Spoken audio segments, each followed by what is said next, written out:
O cenário é um templo japonês no topo de uma montanha, cercado por uma névoa leve. Isao Machi está em posição de meditação, sua katana repousando ao lado. De repente, ele sente uma presença ao seu lado. Ao abrir os olhos, vê Jesus sentado calmamente, observando a paisagem. Curve não esperava encontrar um visitante aqui, e muito menos alguém como você. Os caminhos da verdade se cruzam onde há busca sincera, e vejo que sua busca é profunda. Minha vida tem sido dedicada ao aperfeiçoamento do corpo e da mente através da espada. Aprendi a dominar cada golpe, cada respiração, cada movimento. Mas mesmo com essa precisão, às vezes me pergunto, qual é o verdadeiro propósito da maestria? Dominar a espada não é apenas um exercício físico, é um reflexo do espírito. Assim como um ferreiro molda o aço no fogo, a disciplina molda o homem. Mas de que vale a lâmina mais afiada, se não há propósito para seu uso? Já me fiz essa pergunta muitas vezes. Meu treinamento me deu habilidades que beiram o impossível. Mas no fim, sou apenas um homem com uma espada. E o que faz um homem com uma espada? Ele pode cortar e destruir, ou pode proteger e preservar. A escolha sempre pertence ao guerreiro. Izalmashi olha para sua katana por um momento, refletindo sobre as palavras de Jesus. A brisa fria sopra pelo templo, trazendo um silêncio carregado de significado. A conversa apenas começou. O vento suave percorre o templo, fazendo as folhas secas dançarem pelo chão de madeira. Izalmashi continua olhando para sua katana, refletindo. Ele então ergue os olhos para Jesus, como se buscasse algo além das palavras. Mestre, minha mente e meu corpo foram treinados à exaustão. Meus reflexos são tão rápidos que consigo cortar uma bala em pleno ar. Muitos me chamam de prodígio, outros de anomalia, mas às vezes me pergunto, por que fui agraciado com essa capacidade? Jesus. Cada dom dado ao homem carrega uma responsabilidade. A questão não é porque recebeu, mas como irá usá-lo. Já ouvi muitas vezes que a espada é apenas uma ferramenta e que sua verdadeira essência está na intenção do guerreiro. Mas e se em algum momento eu não tiver mais controle sobre essa intenção? O poder pode se tornar um fardo? O poder, quando guiado pelo ego, se torna um peso, mas quando guiado pelo espírito, se torna um caminho. A espada pode ser um instrumento de destruição ou de disciplina. O que realmente te move? O aperfeiçoamento, a busca pela superação. Mas sempre me pergunto, há um limite? O corpo humano pode alcançar um estado que desafia a própria natureza. Jesus, o corpo é um reflexo do espírito. Quando um homem disciplina sua mente, seu corpo responde. Mas o verdadeiro desafio não é a velocidade do golpe ou a precisão do corte. É o controle sobre si mesmo. O silêncio toma conta do templo. Izalmashi respira fundo, sentindo o peso das palavras de Jesus. Ele fecha os olhos por um instante, como quem absorve uma lição há muito esperada. O templo permanece em silêncio, quebrado apenas pelo som distante do vento entre as árvores. Izalmashi encara Jesus com um olhar profundo, como se estivesse tentando enxergar além das palavras. Mestre, há algo que sempre me intrigou. O ser humano possui capacidades além do que normalmente acredita.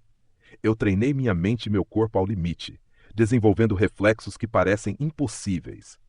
Mas e aqueles que possuem habilidades naturais, como a supermemória? Foi algo dado à humanidade desde o princípio, ou algo que deveria ser despertado?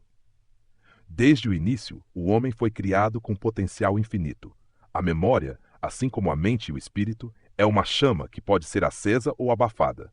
Alguns despertam esse dom naturalmente, outros precisam de disciplina e entrega. Então essa habilidade pode ser tanto uma dádiva quanto um desafio? Jesus, do que é grandioso, exige responsabilidade. A supermemória pode permitir que alguém compreenda as verdades do passado, mas também pode ser um fardo se não for bem direcionada. O que você busca? Apenas aperfeiçoamento físico ou algo além disso? Sempre busquei ir além dos limites, mas sinto que há algo que ainda não compreendi, o verdadeiro propósito de todo esse treinamento. A busca pelo aprimoramento só tem sentido se estiver alinhada com um propósito maior. O homem que domina sua mente e seu corpo, mas não conhece seu espírito, pode se perder em sua própria força. Izalmashi fecha os olhos por um momento, refletindo. Ele percebe que sua jornada ainda não está completa e que há algo além da técnica que precisa descobrir. O vento sopra suavemente, levantando algumas folhas secas ao redor do templo. O olhar de Izal-Mashi permanece firme, mas há uma inquietação dentro dele, algo que nunca havia sentido antes. Mestre, a mente e o corpo podem ser treinados, isso eu sei. Mas o espírito, como se treina algo que não se pode ver? O espírito se fortalece da mesma forma que o corpo, pela prática, pela experiência e pela disciplina. Mas ao contrário dos músculos e reflexos, o espírito cresce não com o controle, mas com a entrega. Entrega? Sempre fui ensinado que o domínio sobre si mesmo vem da disciplina e do esforço constante. Como posso alcançar algo sem controlá-lo? O verdadeiro domínio não está na força, mas na harmonia. Assim como sua espada não luta contra o vento, mas o acompanha, o espírito precisa aprender a fluir. O guerreiro que apenas impõe sua vontade ao mundo se desgasta, mas aquele que compreende o ritmo da existência se torna um com ela. Você quer dizer que a verdadeira maestria vem da compreensão e não apenas da técnica? Exatamente. Você treinou sua mente para reagir antes mesmo que seu oponente se mova. Mas e o seu coração? Ele escuta antes de julgar? Ele compreende antes de agir? Isaac abaixa a cabeça por um instante, refletindo profundamente. Nunca havia pensado no combate dessa maneira. Sempre viu o duelo como um teste de habilidades, mas agora começa a enxergar algo maior por trás de cada movimento. Se minha espada e minha mente podem se tornar um só com o mundo, então o espírito também pode? O espírito já é um com tudo. Apenas precisa despertar para essa verdade. O silêncio paira entre os dois, mas dentro de Izal-Mashi algo começa a mudar. A busca por aperfeiçoamento não é mais apenas sobre velocidade ou precisão. Ele percebe que há um caminho além da lâmina, algo que ele nunca havia considerado antes. O sol começa a se pôr, pintando o céu com tons dourados e alaranjados. O vento que antes era brisa agora carrega um ar mais fresco. Izal-Mashi permanece imóvel, absorvendo cada palavra de Jesus. Ele sente que está diante de uma verdade que nunca havia considerado antes. Mestre, sempre acreditei que o treinamento contínuo poderia levar à perfeição. Mas agora vejo que há algo além da técnica. Como posso caminhar nesse novo caminho? A perfeição que busca não está na repetição mecânica, mas na consciência plena. Você pode cortar um projétil no ar porque não pensa, apenas age. Isso é entrega, isso é fluir com o momento. Agora, aplique isso à sua vida. Viver como se cada momento fosse um golpe perfeito. Viver como se cada momento fosse um presente divino. Não com rigidez, mas com liberdade. Quando você luta, não luta contra o vento, mas com ele. Quando viver, viva com a criação, não contra ela. Isso exige mais disciplina do que qualquer treinamento.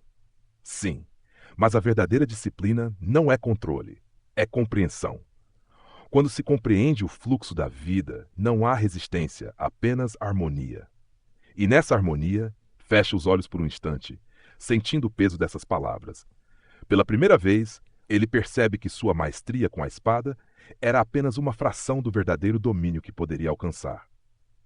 Então, a maior técnica é saber quando não usar a espada. A maior técnica é saber que você nunca precisou dela para ser completo. O silêncio preenche o espaço entre eles. O vento sopra novamente, mas desta vez, Izal-Mashi sente que está diferente. Não porque o mundo mudou, mas porque ele mudou. Ele se curva respeitosamente para Jesus, que sorri com serenidade. O samurai então se afasta, não mais apenas como um mestre da espada, mas como um homem em busca de um novo caminho, um caminho que finalmente entende.